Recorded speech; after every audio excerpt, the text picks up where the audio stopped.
This is not going to end well when it ends. And the bigger question is, when does it end? Are those Redditors heroes? Are they villains? They're just people. It's nothing short of remarkable. Hi, welcome to another episode of ColdFusion. The world is indeed a strange place these days. It seems like anything can happen. In early 2021, a viral battle erupted in the most unlikely of places, the stock market. It was publicized as a conflict between investors on the internet and large hedge funds. But what's the full story, and what consequences will we see? It all started in September of 2019, when an armchair investor by the name of Keith Gill noticed something interesting in the stock market.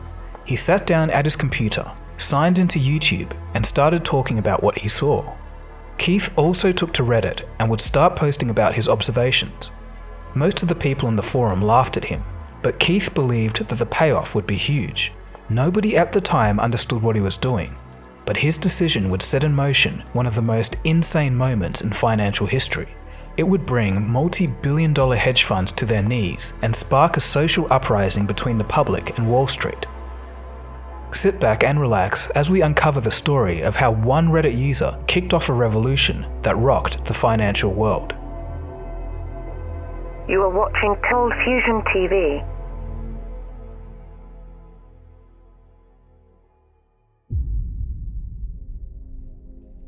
In the year 2000, Bill Clinton signed the Commodity Futures Modernization Act and ushered in the age of financialization.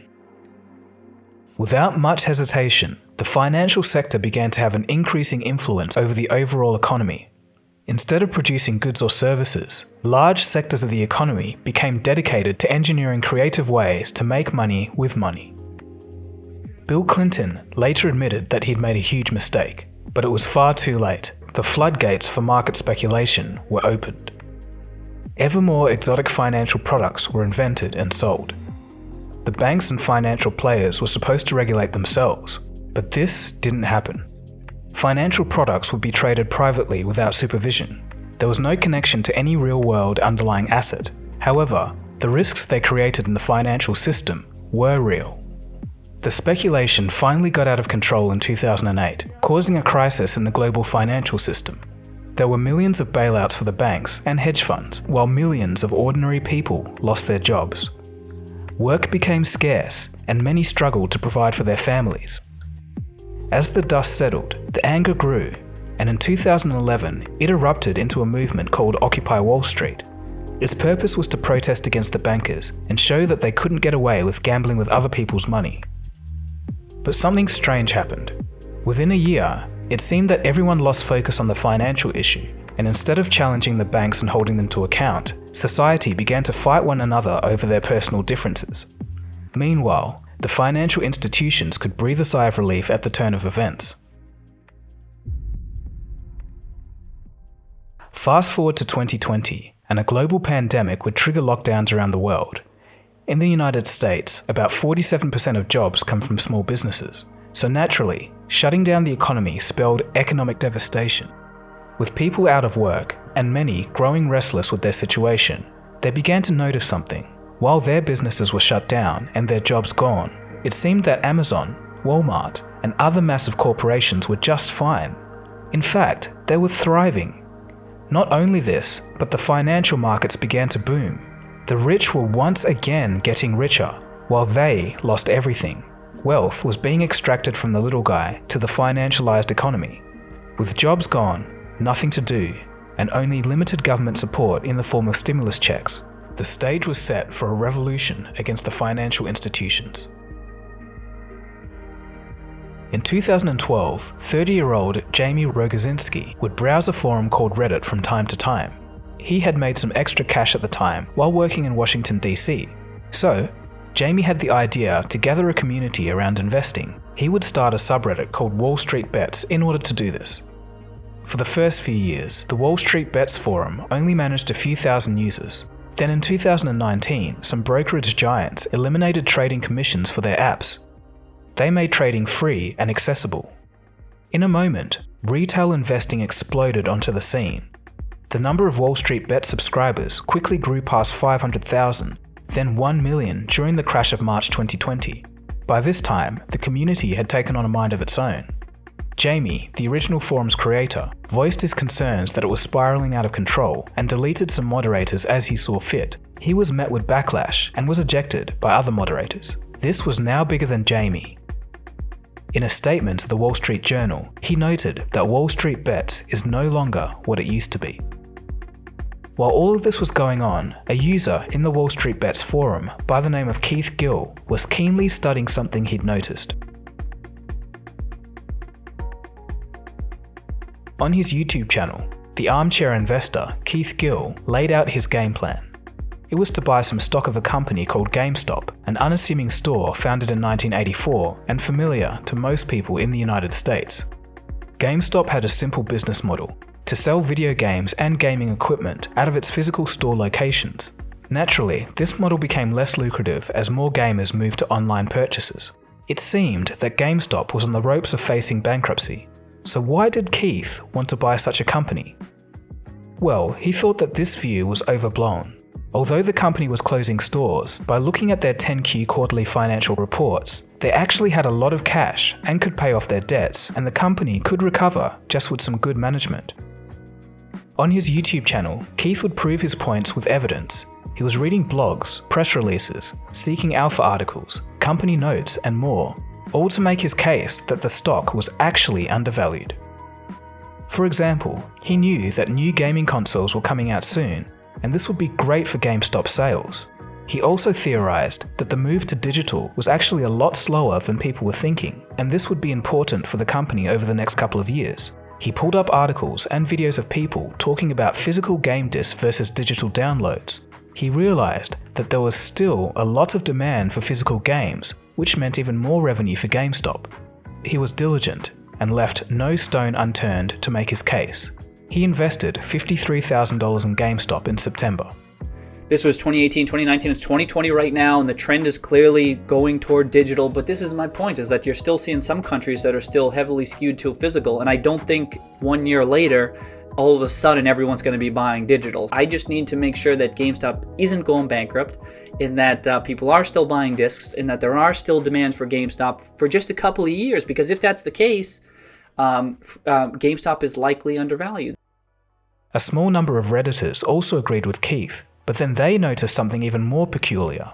84% of GameStop stock was held as short positions, that is, betting that the price would fall. This was highly unusual.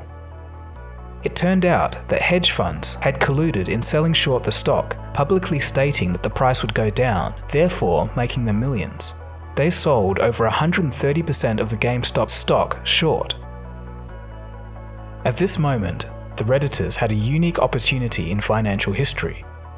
A populist financial movement could be hatched if played right. But first, to fully understand the game plan, we need to first describe what short selling is. Say you borrow some vintage baseball cards from a friend for about $400, but promise to give the cards back to him next week. After he agrees to give you the baseball cards, you sell those same cards to a dealer for $400 because that's the market price of the cards. You do this because you expect the price to drop. Say in 1 week's time, the market price of the baseball cards drops to $300. You buy the baseball cards back from the dealer at the new price of $300. Since you originally sold it to the dealer for $400, you now have $100 left over. After this, you return the cards to your friend. That's basically short selling, except you have to pay interest to your friend for borrowing the cards. Now here's the clincher. If after a week, the market price of the cards was to rise to $500, then you'd be out of pocket $100 by the time you give the cards back to your friend. But the thing is, if the price of the cards keeps rising, and say that there's lots of people that are in the same position as yourself, they'll all want to buy their cards back from their dealers and sell them back to their friends to limit their losses. But the action of a mass buying of cards actually raises the market price of the cards.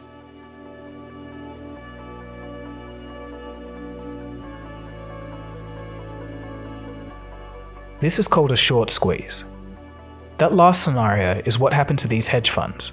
In essence, with short selling, the losses are almost limitless. I think the hedge funds are the dumb money, right? Every experienced hedge fund manager knows You do not short a stock with 138% short interest.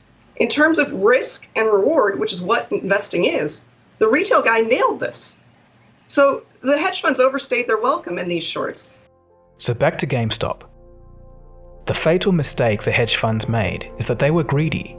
They could have rode the GameStop stock down from $50 and bought it back at $5, but they hung in there without selling, seemingly because they wanted every last cent from their bet. It seems like they were just waiting for GameStop to go bankrupt. Unfortunately for the hedge funds, this left themselves exposed and wide open for an attack.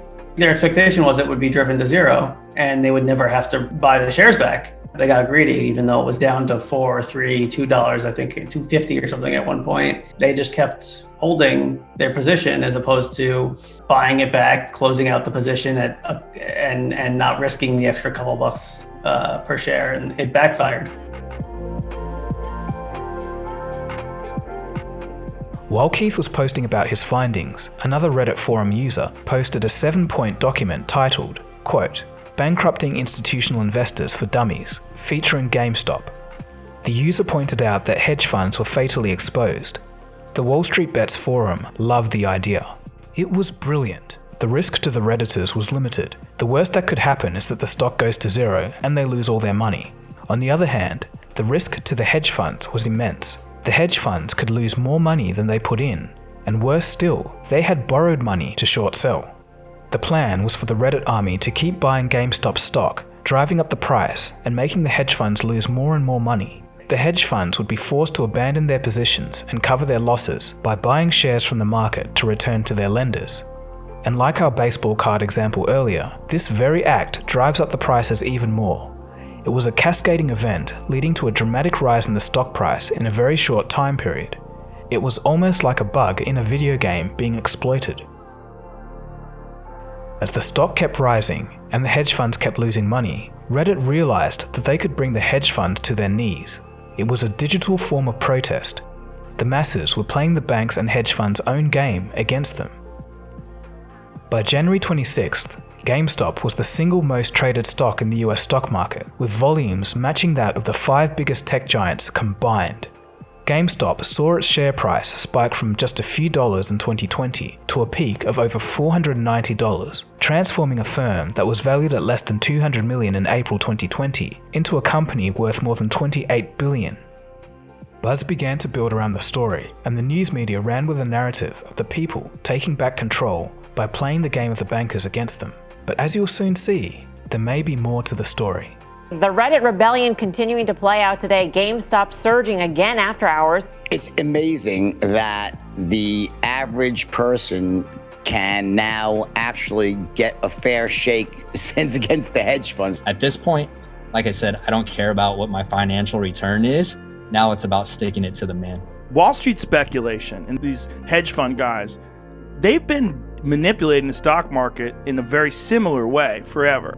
By the 28th of January, the hedge funds and short sellers had lost $70 billion and 5,000 US firms had been affected. It was all-out war. As news of the GameStop rebellion spread around the world, billboards began to appear telling the public what to do. Buy GameStop stock. The first billboard was in New York, but soon more billboards appeared in San Diego, Salt Lake City, Dallas, Orlando, and more. On the 28th of January, a small physical protest occurred on Wall Street itself.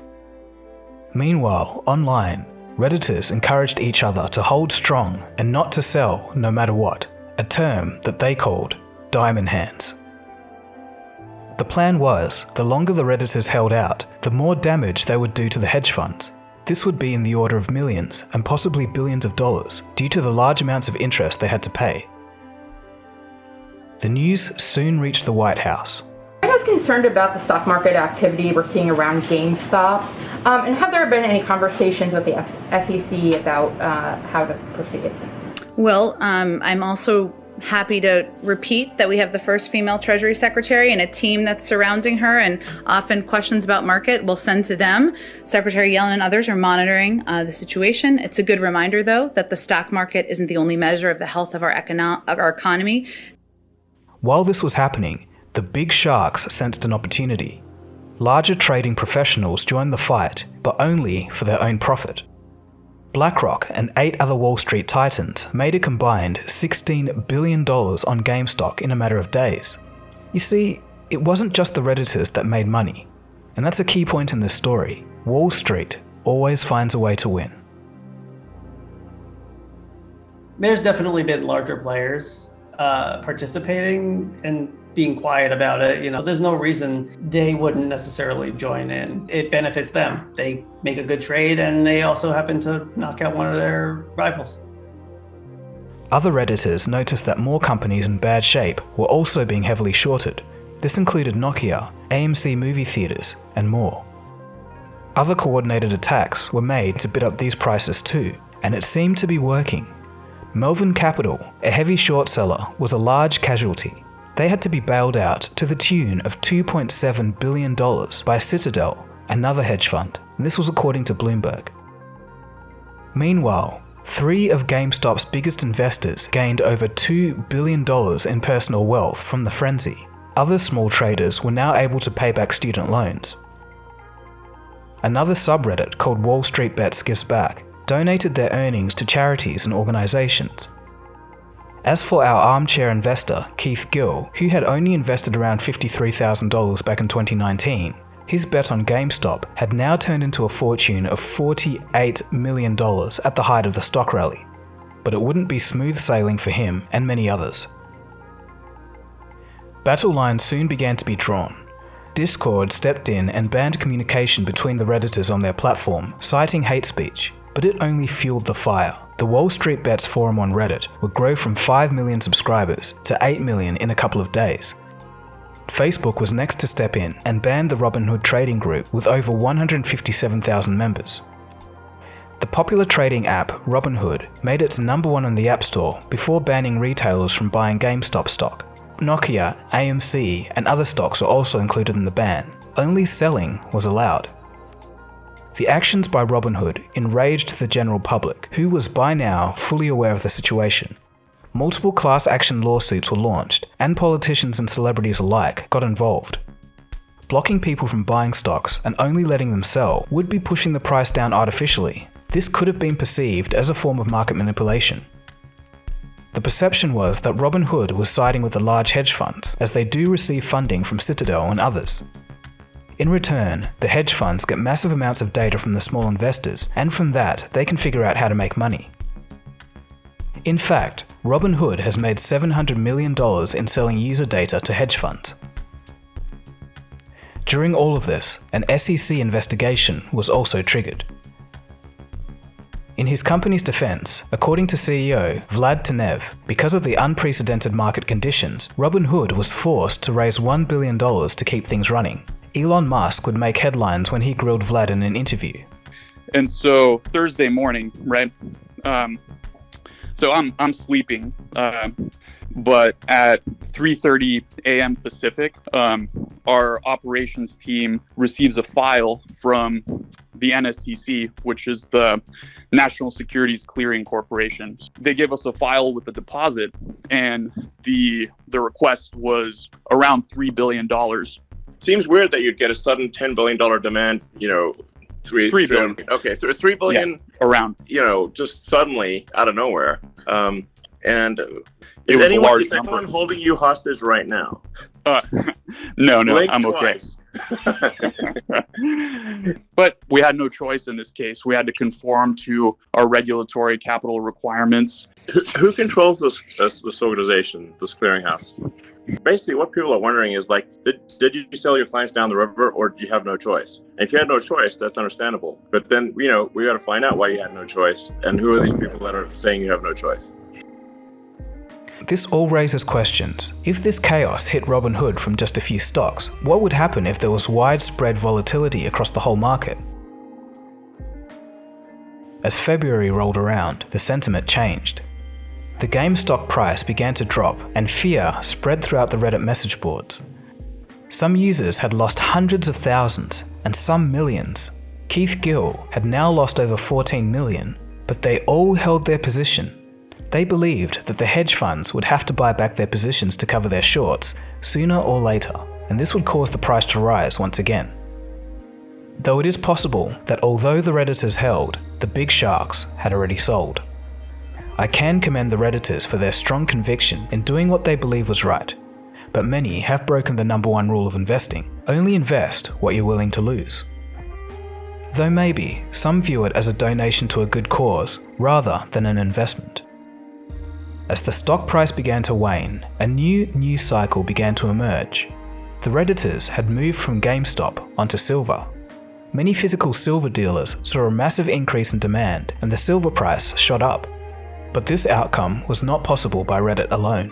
The silver market is too large, and even the Redditors knew this. There were many posts on the forum saying stay away from silver, it's just a distraction from GameStop. The consensus on the forum was that the news media was lying, and they were the ones causing the rush to silver. This broke the trust in media for many that understood what was going on. By this stage, the Wallstreet Bets forums were on fire. There were reports of large institutions failing to deliver borrowed GameStop stock, and hedge funds using a technique called a short ladder attack. This is where hedge funds sell 100-share increments back and forth to each other in order to drop the price. The rumor mills were swirling, and it became almost impossible to truly determine what was happening.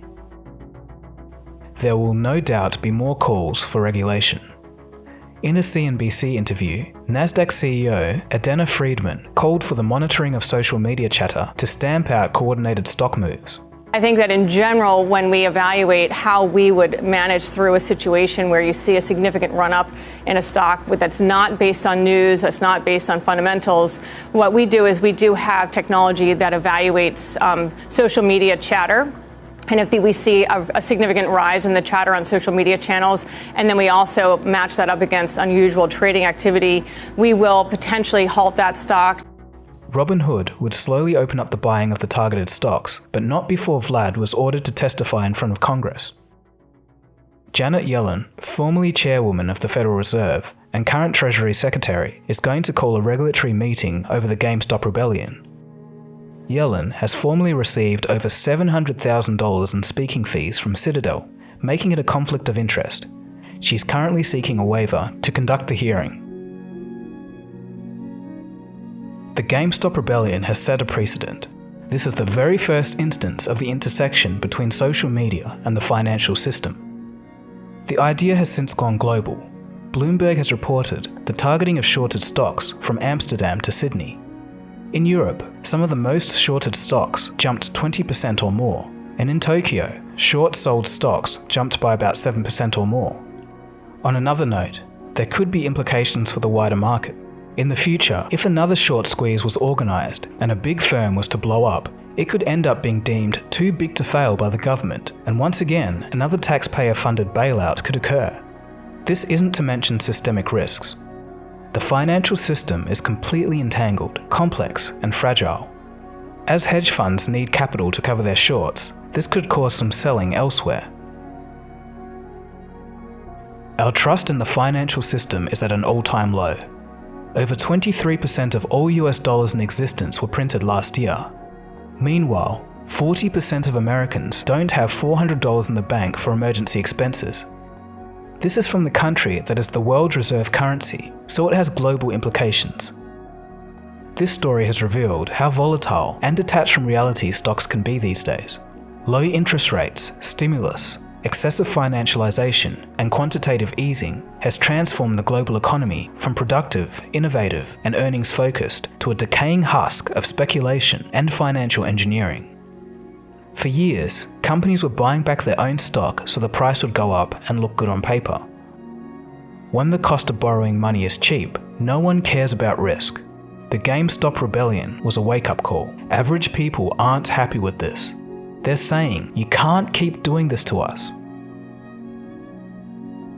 There's a great quote by Warren Buffett. Price is what you pay, but value is what you get. The Wallstreet Bets crowd destroyed that relationship, but the twist is, it could be argued that the relationship between price and value has been destroyed and manipulated all the way back since the Clinton days, when he ushered in the age of financialization. January of 2021 marked a cultural shift in the way that the financial market is viewed. For the Reddit users that were fed up and just wanted change to happen, their objective may have already been achieved. People are once again talking about the unfairness of the financial system. But will the new regulations that stem from this shut down the little guy? That remains to be seen. But regardless, one day, this story will be taught in business schools around the world, no matter the outcome. And that, my friends, is the story of how one guy on Reddit started a financial revolution. A story that's still unfolding.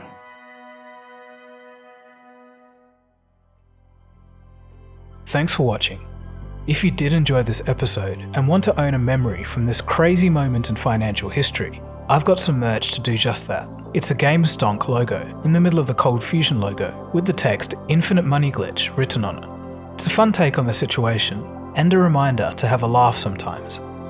Links will be below if you want to grab one. I'm looking to make better content and more content for you guys, so this merch helps out with that. Special thanks to John Gross, a Redditor who's been following the story and was willing to talk about the situation as he's seen it on the message boards. If you want to see anything on science, technology, business or history, consider subscribing to ColdFusion. I release videos every week. Alright, so I'll catch you next week for the next episode, which will be part 2 of the Intel story, for real this time. Alright, my name is Dagogo, and you have been watching ColdFusion. Cheers guys, have a good one. ColdFusion. It's new thinking.